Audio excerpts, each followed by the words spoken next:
જોરદાર વરસાદ ચાલુ છે અને તમે જોઈ શકો છો આજે આપણે જે વરસાદમાં વિડીયો બનાવ્યો છે વરસાદને તમે જોઈ શકો છો કેટલો ધોધમાર વરસાદ પડી રહ્યો છે. નવરાત્રિનો ટાઈમ છે, નવરાત્રિનો સમય છે. તમે બધા જાણતા હો કે નવરાત્રિમાં તો હવે વરસાદ નહીં આવે પણ વરસાદ નહીં આવે એમ કરીને બધાએ મક્કી કાપી નાખી છે. જોઈ લો તમે બધી જગ્યાએ મકાઈ કાપી લીધી અને પછી એવો વરસાદ પડ્યો એ જોરદાર વરસાદ પડ્યો અને પાછા એમાં તો તમે જુઓ બધા વરસાદ કેવો પડી રહ્યો અને ખેતો બધા સાફ થઈ ગયા. હવે જો મકાઈ કઈ મૂકવાની તો મકાઈ જ્યાં ત્યાં મૂકી દીધી બધા. પછી બધા એવા હેરાન થયા હવે શું કરવું શાકભાજી તો છે નથી. પણ હું આ દ્રશ્ય તમને ખેતરોનો જો બતાવી રહ્યો છું કે ખેતરોમાં શું થઈ રહ્યું છે. તો ખેતરોમાં આ રીતની પરિસ્થિતિ છે, જોઈ લો તમે. અમુક બાકી છે જેને મકાઈ કાપી એ તો બરાબર છે, પણ જે કાપી લીધી એમની હાલત જોઈ લો તમે. આ રીતની બધી પોઝિશન છે. ચોમાસામાં જે દશેરા પછી જ આપણે મકાઈ કાપવાની હોય છે, પહેલાં ના કાપતા. દર વર્ષે આવું જ થાય છે અને એ પણ ખેડૂતોનું નુકસાન થાય છે. તો આના કારણે નુકસાન થાય છે તો મકાઈ નહીં કાપવી, ઊભી હશે તો સારું રહેશે. થોડું ઘણું પણ ભેગી કરી બધી મકાઈ કાપે અને ભેગી કરે અને પછી જો કેવી હાલત થાય તો તમે જોઈ શકો છો. આવી રીતના તો વરસાદ પડે અને હવે બધા ભેગી કરીને કઈ મૂકીએ જોઈ શકો છો. મારું ઘર છે અને ઘરની આગળ આપ જોઈ શકો છો. આ દ્રશ્ય તમે જુઓ, દ્રશ્ય જુઓ તમે, દ્રશ્ય કેવું એકદમ ધોધમાર વરસાદ. આ ઊભો પાક છે, આ જોઈ લો તમે, આ ઊભો પાક છે. અહીંયા મકાઈ કાપી નથી અને આજુ તમે બધી સાફ અને આ ખેતર અમારા ઘર નથી તો બધું સાફ કરી નાખ્યું તો હવે એની શું હાલત થાય છે અને આની હાલત પણ તમે પાછા એ પણ જાણી લો. ખેતરની અંદર આટલો વરસાદ પડે અને આ મારી પાણીની ટાંકી છે, જોઈ લો પાણીની ટાંકી.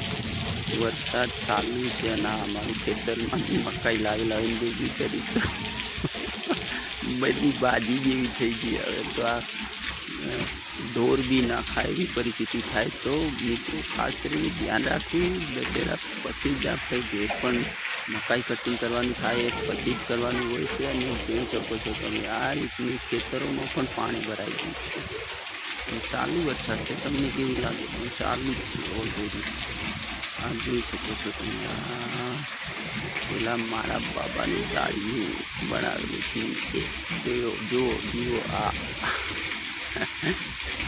આવી બધી પરિસ્થિતિ છે. આ અમારી મકાઈ, આ મકાઈ છે અમારી. બધી ભેગી કરીને લાવ્યા હતા. હજુ આ બાજુ દેખાય પણ પેલું વાળના કારણે.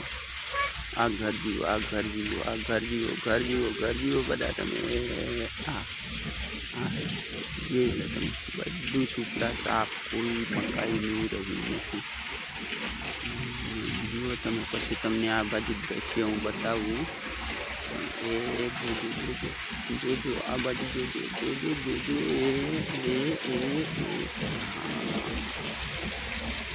છે ને બધું ટુકડા સાફ. પછી જ નથી, બધી મકાઈ વાળી અને પડી હશે, તમને દેખાતી હશે. વાડીને ખેતરોમાં ભેગી કરે તો આવું થાય. હવે કે વરસાદ ના આવે એમ કરીને ખેડૂતો બધા ઉઠ્યા ને મકાઈ કાપીને ભેગી કરવા રહ્યા અને પછી જે હાલત થઈ. વરસાદ 2 દિવસ એવો પડ્યો પણ દુષ્કાળ કાઢી નાખ્યો. જુઓ તમે, આવ્યા એ જુઓ તમે. કેટલો વરસાદ છે, તમને એમ લાગતું કે આ મારા ખેતરને નજીક જુઓ તમને વરસાદ. ખેતરમાં બધી જગ્યાએ પાણી તમે ઊંચો એટલે પાણી છે. આ તો ઘાસના લીધે તમને એટલું બધું ચોખ્ખું નથી દેખાતું, પણ તો જોઈ લો, નજીકથી જુઓ. બધા છૂટા જોવા મળશે તમને. અને બીજી વાત છે, પહેલાં બિલકુલ નવરાત્રિ પતી જવા દેવાની અને પછી જો મકાઈ કાપવાનું ચાલુ કરવાનું આવી જશે. આ જોઈ શકો છો તમે. આવી હાલત કાકા બધાને કહું તમને ખાસ કરીને વિનંતી છે ઉતાવળ નહીં કરવાની જુઓ જુઓ અમારે પાણીની ટાંકી ઉપર કેટલો વરસાદ પડી દીધો આ પાણીની ટાંકી જુઓ છે ને એટલે હા